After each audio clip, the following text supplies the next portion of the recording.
Прошла неделя. Итог недели в целом. Минус 201 пожар, минус 445 тысяч гектар пожаров. Наращиваем группировку. Вот сейчас прозвучал вопрос по Горному. Этот вопрос вчера был поднят уже на штабе. И уже вчера он был решен. Сейчас дополнительная техника приходит. Вчера оперативно туда добавили специалистов авиалесохраны, добавили специалистов, которые управляют техникой. Отправили, решением губернатора было отправлено несколько ремонтных бригад. Результат по Горному району на сегодня минус 6 крупных пожаров. Ситуация контролируемая, ситуация управляемая. Отдельно хотелось бы сказать про такое знаковое место, как Ленские столбы. Оно для каждого якутянина, оно вот как вот место поклонения, я бы сказал. Да?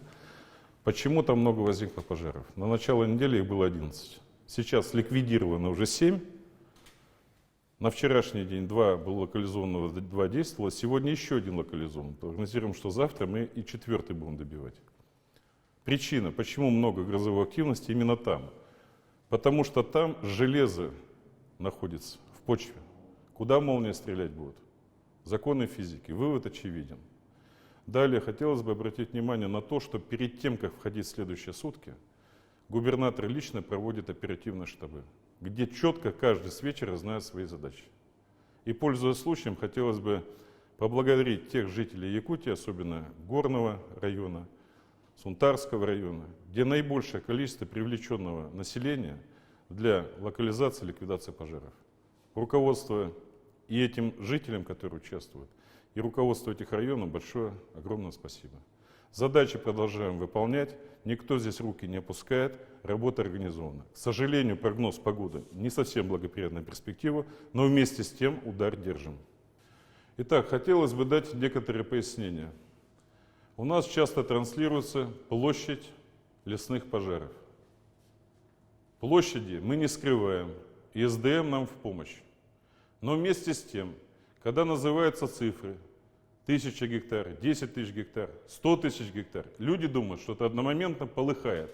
Но, во-первых, не полыхает, а горит, у нас все-таки не война сегодня. А пояснение в следующем. Вот пожар. Вот его распространение. Здесь уже ничего практически не горит. Горит вот эта кромка.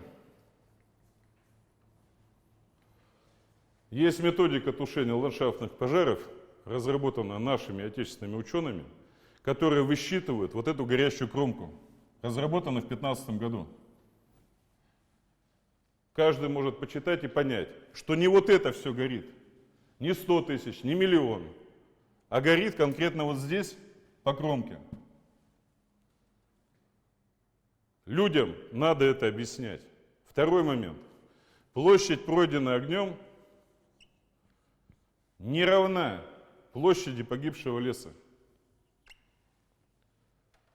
Почему? Есть законодательная база. Пожар потушен, проводится лесопатологическое обследование в установленные сроки. Специалисты понимают, о чем я говорю. И когда они его проводят, для этого есть временные рамки, они и определяют окончательную цифру, какой лес погиб. Например, если брать весенние пожары, еще раз повторяю, площади пройденного огнем никто не скрывает, менее 10% погибший лес. Пожары, как правило, низовые, низкой интенсивности, однозначно гибнет только подверховой пожар. Если говорить все-таки о площади, пройденной огнем, пожар должен быть потушен. Потом проводится верификация. Верификация – это обследование площади. Зачастую огонь распространяется по ветровой нагрузке. Внутри пожара, как правило, остаются большие значительные участки местности, леса, в которые огонь не заходит. И только по проведении верификации, обследования, определяется точная площадь. Это тоже, я хочу, чтобы наши жители нашей страны это понимали. И третий вопрос. Дым. У нас 150 по условиям метеонаблюдений лет такой погоды в Якутии не было. Дефицит осадков колоссальнейший. Можно прямо сказать, что с конца апреля месяца осадки практически не выпадали. Они были крайне незначительные. Например, листва, лиственницы, иголки на 1 гектар 3-5 тонн в год. Это все опадает вниз. Условия вечной мерзлоты. Это успевает перегнивать? Нет. Подстилка в среднем 10-15 до 20 сантиметров. Пожар остановлен встречным отжигом. Пока вот это все не продымится по кромке, дым будет. Это данность, которая сегодня вот у нас здесь есть. Поэтому обращаюсь к гражданам. Понятно, что тяжелая ситуация, понятно, что сложная. Но делается все возможное, чтобы стабилизировать обстановку. Я отвечаю за свои слова.